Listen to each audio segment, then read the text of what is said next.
pessoal, estamos aqui para apresentarmos mais um programa Sociedade com Sônia Santana. E os nossos convidados de hoje são o Rodrigo Bicalho, diretor-geral do SAAI, e Dr. Vinícius, médico psiquiatra. Lembrando que toda verdade passa por 3 etapas. Primeiro, ela é ridicularizada. Depois, é violentamente antagonizada. E, por último, é aceita universalmente como auto-evidente. Rodrigo, muito obrigada por ter aceito o nosso programa. Tudo ótimo? Bem, Soninho, alegria estar com você. Saudar os seus telespectadores. É uma honra estar com você aqui para a gente conversar um pouquinho. Rodrigo, você como diretor do SAAI tem inovado na prestação de serviços, além da obrigatoriedade de servir a população com água tratada e esgoto. Aí eu gostaria de iniciar primeiro sobre a parte social que você vem realizando no SAAI, depois a gente fala da água tratada e do esgoto. Bem, Soninha, o SAAI tem uma tradição de ser uma empresa que é pública, municipal, que busca sempre estar muito próximo do consumidor, pelas suas atividades, como você mesmo disse, água, esgoto e resíduo sólido, limpeza pública.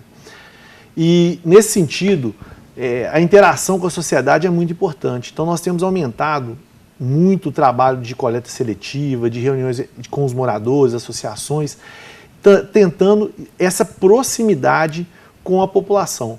E, nesse sentido, também temos buscado aumentar as parcerias. Recentemente firmamos um convênio com a Sovipa para que as pessoas possam contribuir, fazer a sua doação para essa entidade que tem prestado serviços relevantes à cidade através da conta de água. Aqui eu quero muito reiterar isso, até fazer esse apelo também com o próprio Hospital São João Batista, que tem passado aí por dificuldades e nesse momento também tem feito. Já existia esse trabalho, mas que nesse momento de crise que está se enfrentando lá no Hospital São João Batista, então o SAAI reafirmou, reiterou esse contrato, esse convênio de apoio ao Hospital São João Batista. E interessante, os próprios funcionários do SAAI estão se mobilizando para fazer essa ação de ajuda ao Hospital São João Batista. Então, essas ações, esse trabalho de mais proximidade com a comunidade é algo que a gente tem buscado trabalhar para justamente estar próximo, entendendo a demanda da população, que é uma forma até mesmo de trabalhar do prefeito Ângelo. Então a gente tem buscado também, nesse sentido, atendimento às pessoas lá no SAAI, a gente sempre tem buscado essa proximidade. E vocês têm conseguido envolver as pessoas? Sim, a gente acredita que esse trabalho tem sido exitoso. É claro, com grandes dificuldades, né, Soninha? O trabalho com o setor público, ele traz algumas retrabalhos, eu que sou da iniciativa privada, a gente às vezes tem essa dificuldade ao lidar com... Tem a burocracia que demora realmente... muito, né? Nada é imediato. Exatamente, mas a gente tem, eu acredito que com boa vontade, não só boa vontade e inteligência, perspicácia, a gente consiga vencer esses percalços que existem realmente, mas eu acredito que nesse período que estamos lá na direção do SAAI, a gente tem conseguido dar algumas contribuições relevantes na gestão dessa autarquia, que é muito importante para Viçosa. Na área do social, né? E a coleta de lixo, quando você coloca lixo, né? Esse é um grave problema que nós temos, né, Soninha? A gente, eu digo assim, que a questão da água, do esgoto, depende mais da nossa responsabilidade, do nosso trabalho, investimentos que precisam ser feitos, que estão sendo feitos. Agora, a questão da limpeza pública, se não houver o entendimento e a cooperação do cidadão viçosense, realmente é um desafio perdido.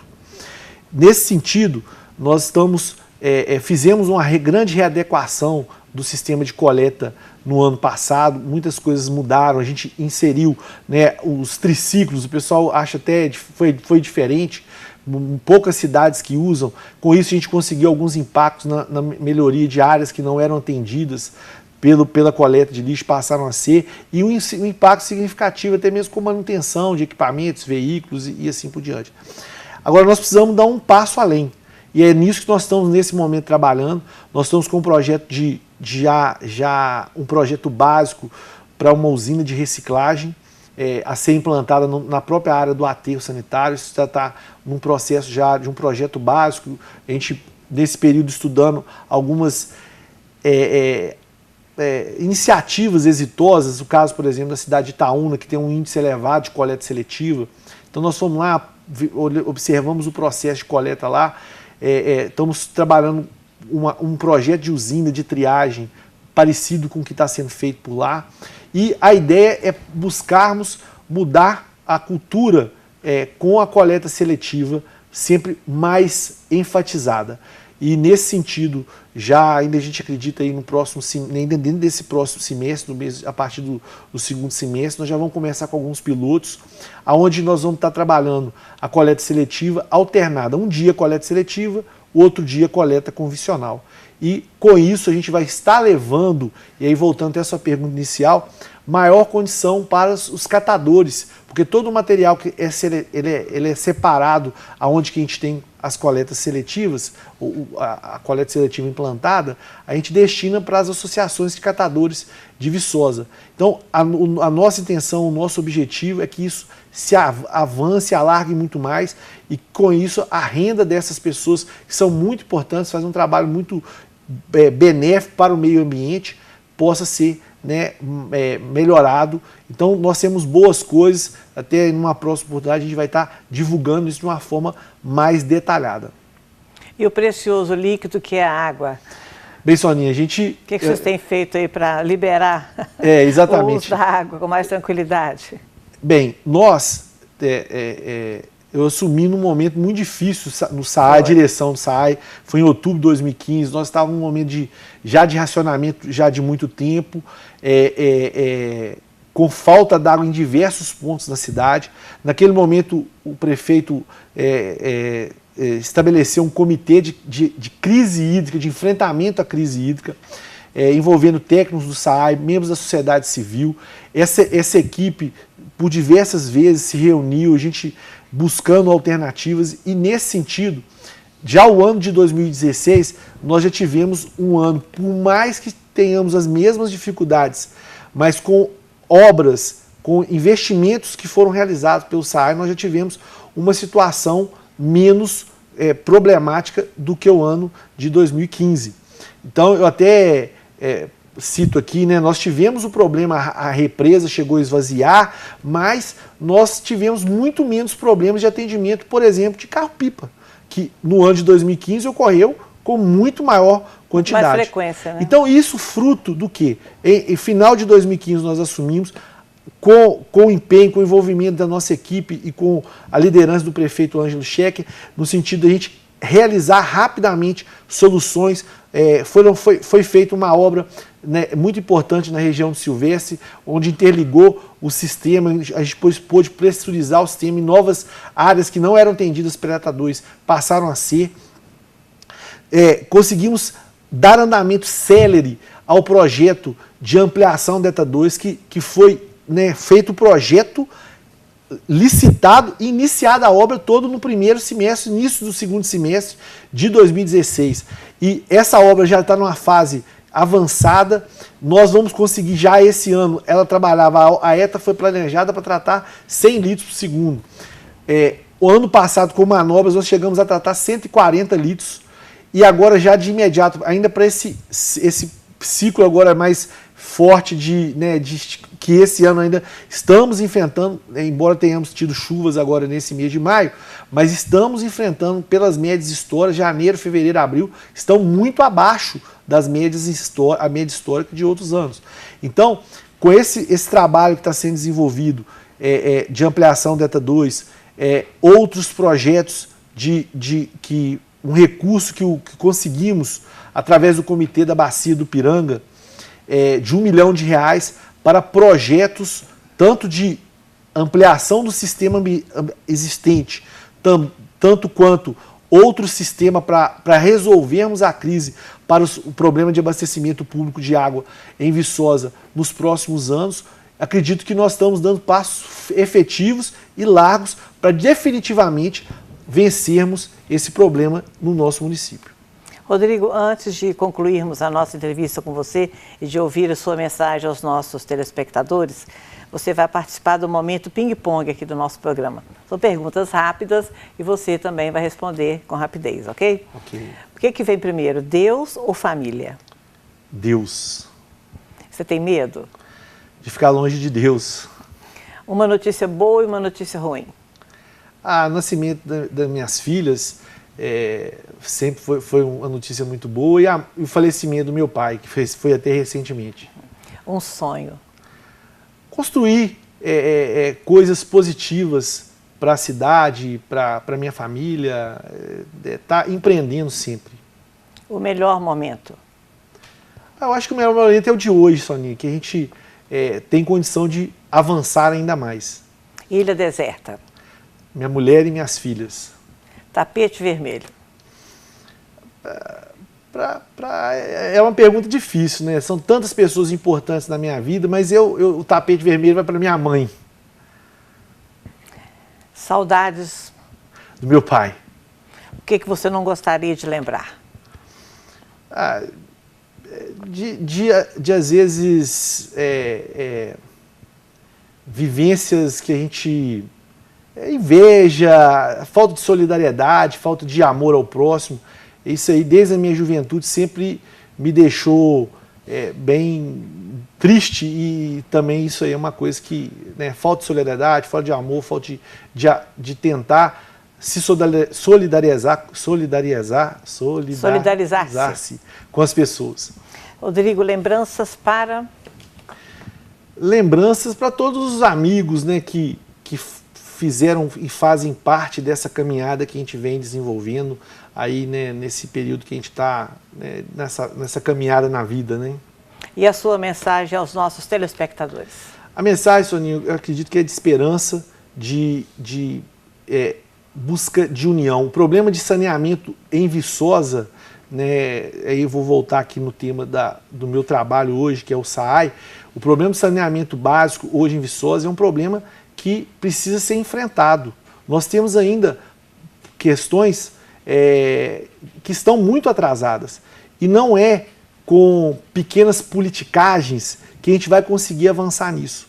Somente com união, integração, parceria que a gente vai avançar. Então, o nosso desejo, como diretor do SAAI, nesse grande desafio que eu tenho desempenhado, é esse sentido de buscarmos trabalhar em conjunto. Eu falo, né, para as pessoas que trabalham comigo na nossa equipe do SAAI, e também todos os viçosenses, para a gente ter uma Viçosa, uma cidade mais saudável, que o saneamento também é saúde pública. Nós só vamos conseguir fazer e efetivar isso com a união de todos nós. Rodrigo, agradeço-lhe pela presença.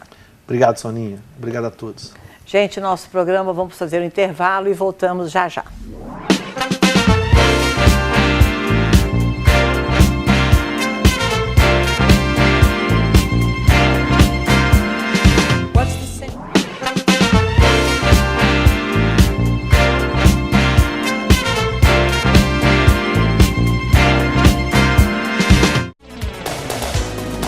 A Autopeças Bicalho é a loja do seu carro em Viçosa.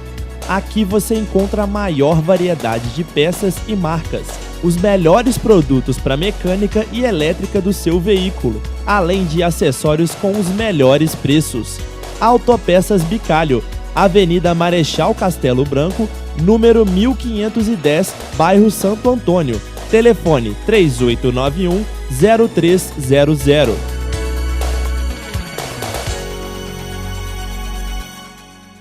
A Univiçosa é uma das maiores faculdades particulares do interior de Minas Gerais. O modelo de ensino e aprendizagem capacita os estudantes para atender às expectativas e às necessidades da sociedade. A Univiçosa vai consolidar a sua formação através de estágios, treinamentos e intercâmbios. Estudar na Univiçosa é se preparar muito bem para vencer os desafios dos novos tempos.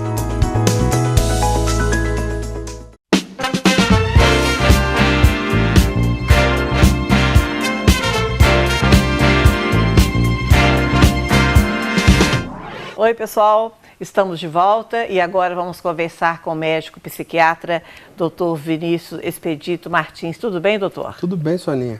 Prazer recebê-lo aqui na TV Viçosa com a gente. Muito obrigado por esse convite. Eu sempre estou muito honrado com seus convites. Muito obrigada. E a gente espera contar com você sempre que precisar também, viu? Claro. Muito obrigado. Doutor Vinícius, as estatísticas, as pesquisas comprovam que aproximadamente 300 milhões de pessoas sofrem com o problema de depressão. E aí, como é que a gente vai fazer com esse mundo? Pois é, Soninha. Isso é realmente um dado da Organização Mundial de Saúde. É verdade esse número? Sim, que fala que entre 5 e 6% da população mundial teria depressão. A impressão que a gente tem é que esse número é até maior. Porque tem diferenças culturais de um país para o outro, onde às vezes um país onde uma cultura é depressão, em outro não é. E o próprio nome depressão, ele tem uma variabilidade subjetiva, né? Eu até preferiria, por exemplo, chamar de melancolia, né? Que seria um humor negro, algo assim. Por curiosidade, por exemplo, depressão foi associado à queda da Bolsa de Nova York em 1929. Olha que coisa, curiosidade histórica. E aí passaram a chamar de depressão aquelas pessoas que estavam com problemas financeiros. Mas o termo que a psiquiatria sempre usou foi melancolia, que vem do grego humor negro, não naquele sentido óbvio de piadas, mas de um humor que está continuamente escurecido. Então essa pessoa com depressão, que nós chamamos hoje, né, seria uma pessoa com uma tendência à tristeza, a não ter vontade de fazer as coisas. A irritabilidade também. A irritabilidade, ao choro, a angústia. A insônia. E com um detalhe, nós temos percebido isso em todas as idades. Ou seja, crianças de 4, 5 anos, até idosos de 90 anos que nunca tiveram nenhum problema, a gente tem percebido isso cada vez mais. Eu não saberia te dizer... A que se atribui? Isso, a que se atribui, ou se é porque as pessoas estão procurando mais, acredito até que esse seja o fator principal, estão procurando mais assistência. Ou é o próprio mundo que de repente está todo mundo achando difícil de conviver e viver nele. Exatamente, porque o mundo, ele impõe para a gente toda hora, todo dia, pressões, e que se a gente não se adaptar, se a gente não... Tudo muito rápido. Tudo muito rápido, e essas estatísticas de depressão, na minha opinião, são, como eu te disse, são até subavaliadas. Eu tenho a impressão de que isso poderia chegar a 1/3 da população. Claro que é uma impressão minha, mas mas outros psiquiatras também, outros estudos dizem que talvez, e isso tem aumentado a uma taxa muito grande. A gente percebe cada vez mais sintomas que a gente acreditava que não eram da depressão, imunidade, deficiências de vitaminas que a gente acreditava. Problemas de pele também, já vi muito isso. Pessoas com problemas de pele, que é depressão. Ortopédicos, de marcha. E mesmo, acaba sim, sendo. Memória, desatenção. Vamos pensar, por exemplo, na questão do trabalho. É onde a depressão mais nos afeta, geralmente. Em casa também, claro, mas no trabalho é onde a gente, geralmente, o cliente nos procura dizendo: eu estou com problemas no meu trabalho, ou eu não estou rendendo o tanto que eu sempre rendi, ou então alguém me disse para procurar um profissional. Isso geralmente vem do trabalho, da família também, mas tem sempre aquela história da família nem sempre aceitar os sintomas, nem sempre aceitar que uma pessoa está deprimida. Às vezes a própria pessoa que está com o problema não quer aceitar. Esse é um outro fator muito importante, porque se aceita a doença até no papel, mas até na hora que ela chega sob a gente, ou na gente, chamamos de doença, né? Mas quando ela chega na gente, a gente mesmo se defende e diz: eu não vou no psiquiatra, ou eu não vou no psicólogo, ou eu não vou procurar um serviço de saúde mental. Essa questão que você tocou é uma questão, sim, muito importante. E ainda tem o problema do suicídio também, né? Que as pesquisas comprovam números altíssimos. Altíssimos. Você também citou uma outra também o suicídio é consequência de uma depressão mais aprofundada. Sim, tem vários quadros que provocam suicídio, né? A gente poderia dizer bipolaridade grave, né? O transtorno bipolar grave. Tem até daqui a pouco eu gostaria de citar um tipo de transtorno bipolar que também tem aparecido muito, mas o suicídio geralmente acontece nas depressões graves, na esquizofrenia e na bipolaridade grave. Mas essa bipolaridade grave, como é que é isso? Fala. Seriam oscilações do humor de euforia e irritabilidade à depressão grave. Tudo no mesmo dia? Não, nem sempre.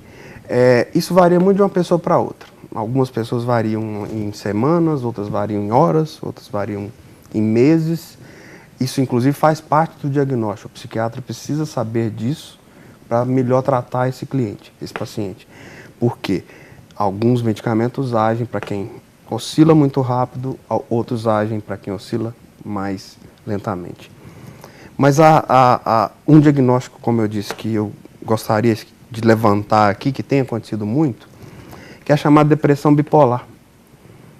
Um termo que até, eu diria assim, até 15, 20 anos atrás a gente não falava, a gente não, porque eu sou de 15 anos de psiquiatra, mas antes, o que seria? Como que apareceu esse termo? Pessoas que tinham depressão e que tratavam com antidepressivos passavam a oscilar o humor. Ou seja, elas não eram exatamente deprimidas, porque senão melhorariam. Mas se elas passam a oscilar o humor, geralmente de forma muito rápida... Já é a depressão. Já é a depressão bipolar. E isso eu tenho visto cada dia mais. Por quê? Os antidepressivos estão por aí, a todo lugar, a todo momento, né? Só falta a gente encontrar no meio da rua, literalmente. Talvez sendo também prescritos de forma irregular, não? Exatamente, ou pelo clínico, que nem pode ter habilidade de prescrever, mas o ideal seria, de fato, um profissional de saúde mental. Ou então a própria pessoa consegue também o remédio e toma se trata, do jeito que se acha. automedica, isso sempre com grandes prejuízos, geralmente com muitos prejuízos. Mas essa curiosidade da depressão bipolar, que eu estou frisando e gostaria de levantar para as pessoas, que seria aquela pessoa que desenvolve uma depressão, inicia um antidepressivo, inicialmente muitas vezes melhora, geralmente melhora, mas depois passa a oscilar o humor de uma forma muito rápida. Ou seja, tendo episódios, às vezes, no mesmo dia de euforia e agitação e de extrema depressão ou melancolia. Isso exige, por exemplo, a figura do medicamento estabilizador de humor, né? E esse medicamento, ele tem de ser tomado por muito tempo? Corre o risco de deixar a pessoa dependente? Não, isso varia de caso a caso, eu diria. Até que os medicamentos, tanto os estabilizadores de humor quanto os antidepressivos e outros sedativos, por exemplo, estão extremamente modernos, a ponto de provocar o mínimo de dependência, em doses menores já serem funcionais, provocarem um mínimo de dependência e serem eficazes, né? Que eu acho que acima de tudo isso. A tecnologia está ajudando, né? Exatamente. Eu sou suspeito, claro, para falar, mas a psiquiatria tem evoluído muito em tecnologia. Porque a mente é uma coisa muito séria, né? Sim. Você não pode tomar qualquer remédio que vai... Né? Porque o cérebro é tudo. Você me fez lembrar de uma questão aqui, que tem estado também muito na nossa preocupação, da qualidade dos medicamentos. A gente vê medicamentos claramente feitos, claro que eu não saberia citar qual laboratório esse ou aquele, mas que nem sempre são éticos ou nem sempre testam seus medicamentos, e aí os resultados não são bons e a própria pessoa desiste do tratamento porque o resultado não é bom. E aí piora, né? Obviamente, Doutor Vinícius, a nossa equipe esteve nas ruas para ouvir algumas perguntas para você. Sim. Vamos saber o que a população quer perguntar para você? Claro. Qual a diferença entre psicólogo e psiquiatra? Bom, Soninha, o psicólogo estudou psicologia, a gente pode dizer dessa forma. Ele fez um curso superior, uma graduação em psicologia. Eu diria já de uma forma direta, ou seja, saiu do ensino médio e já foi cursar a psicologia e aí está habilitado a já atender clinicamente a saúde mental. O psiquiatra, ele percorre um caminho diferente, porque ele faz medicina e depois se especializa em psiquiatria. Ou seja, seria, se a gente fizer uma analogia aqui, seria o médico psicólogo, algo assim, mas o médico que se especializou em saúde mental. E daí vem o nome psiquiatra. Essa é uma pergunta muito pertinente, porque... E extremamente interessante, né? Porque o psiquiatra, lembrando, o psiquiatra é um médico. E capaz e legalmente habilitado a prescrever medicamentos. O psicólogo seria direcionado à questão da terapia e, claro, isso é muito Mas muito ainda não pode junto. prescrever Sim, medicamentos. não poderia prescrever medicamentos. Mas andam juntas, claro. Né? A gente sabe que os resultados de qualquer tratamento, com terapia e sem terapia, são diferentes. Ou seja, com medicamentos e terapia são melhores do que só com medicamentos ou só com terapia. Então o psicólogo caminha ao lado do Eu psiquiatra. diria que sim. Vamos ver então a segunda pergunta, doutor Vinícius. Psiquiatra é médico também? Como eu falei, Soninha, o psiquiatra é um médico que cursou bacharelado em medicina e optou pela chamada residência médica em psiquiatria. A especialização em psiquiatria ou a especialidade em saúde mental em psiquiatria. Ou seja, ele é médico. Ele precisa, para ser psiquiatra, precisa ter cursado medicina. E antes da gente concluir essa entrevista e ouvir a sua mensagem final aos nossos telespectadores, nós temos um momento aqui no nosso programa que é o momento ping-pong, com algumas perguntas de respostas mais rápidas. A primeira pergunta é: o que vem primeiro, na sua opinião, Deus ou família? Deus. Você tem medo? Sim.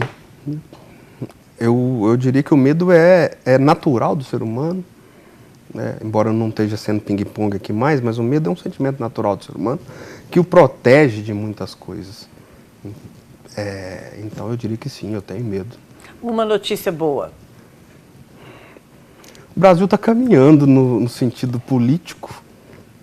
Eu acredito que nós não vamos ver esse sinal tão brevemente, mas eu acho que a notícia boa é que nós estamos mais atentos às coisas que travam tanto o nosso país, em todos os sentidos. Aí eu traria para minha medicina, posso dizer assim, a profissão que eu tanto gosto, que isso vai ajudar em muitas pessoas, né, se esse furdunço, desculpe a palavra, que acontece no nosso país fosse dissipando com o tempo. E uma notícia ruim? A notícia ruim é que o Brasil investe muito pouco em todos os tipos de tecnologia médica, né? Nós estamos numa entrevista médica, mas o Brasil, a impressão também, isso é uma impressão, eu não teria dados para te falar agora, mas que a gente tem que buscar cada vez mais. Aliás, eu tenho um exemplo, sim. O nosso livro de psiquiatria, seria o Tratado de Psiquiatria, hoje ele é online e em inglês. Porque ele evolui tanto fora daqui, a cada dia, e aqui não. Às vezes levam 4, 5 anos para se traduzir esse livro para um português, que é uma língua difícil, enfim. Um sonho? A dignidade. E ter dignidade ao longo da vida, eu diria que isso tem muito a ver com o meu trabalho também, de receber a resposta de cada pessoa que eu atendo como como boas-vindas. E qual que é o seu muro? Deus. E qual o seu melhor momento? O melhor momento eu acho que é no final da tarde, quando eu estou indo para casa e geralmente vou cozinhar, que é meu hobby, eu diria, né, meu hobby bem, se é que existe um hobby preferido, é o meu hobby, é um pleonasmo, né? Adoro cozinhar. Ai, que bom. E o que você nunca gosta de lembrar? Eu não gosto de lembrar de quem é oprimido, de qualquer forma. Eu diria que qualquer forma de opressão é uma maldade tão grande. Então eu penso muito nessa palavra sempre. A opressão religiosa, igual nós estamos dizendo, a opressão econômica, a gente poderia dizer qualquer forma de opressão, para mim é muito mal, me desce muito mal ou não me desce. Ilha deserta? Eu iria uns 10 anos para refletir bastante sobre esse mundo nosso aqui. Tapete vermelho vai para? Papa Francisco. Por enquanto, eu diria que isso não é uma coisa fechada nem dogmática. Eu acho que nós não estamos aqui exatamente dizendo de religião, mas eu tenho aplaudido as atitudes corajosas dele. Tem saudades? Tenho muito saudade do meu avô paterno, que muito me ensinou as coisas da roça. Como amolar uma enxada, um canivete, é a que me veio à cabeça aqui com mais terno. Lembranças, você manda para quem? Para minha mãe, responsável até por eu estar aqui conversando com você, com esse papo tão gostoso. Minha mãe é uma educadora que educou milhares e milhares de crianças, foi diretora de uma escola durante muito tempo e que é meu suporte, até hoje também. E a sua mensagem aos nossos telespectadores? Que vivam bem. Que eu diria que não existe, da minha forma de trabalhar, não existiria nenhum motivo para a gente ser negativo na vida. A gente pode até não conseguir ser sempre positivo ou sempre fazer coisas boas, mas eu diria, procuremos, que a gente tente procurar quais são as formas boas de fazer as coisas. Seria uma mensagem interessante para os nossos telespectadores.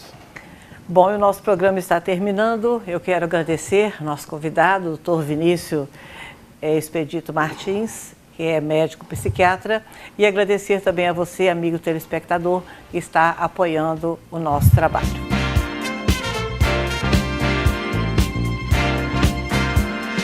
What's the sense in sharing this one and only life, ending up just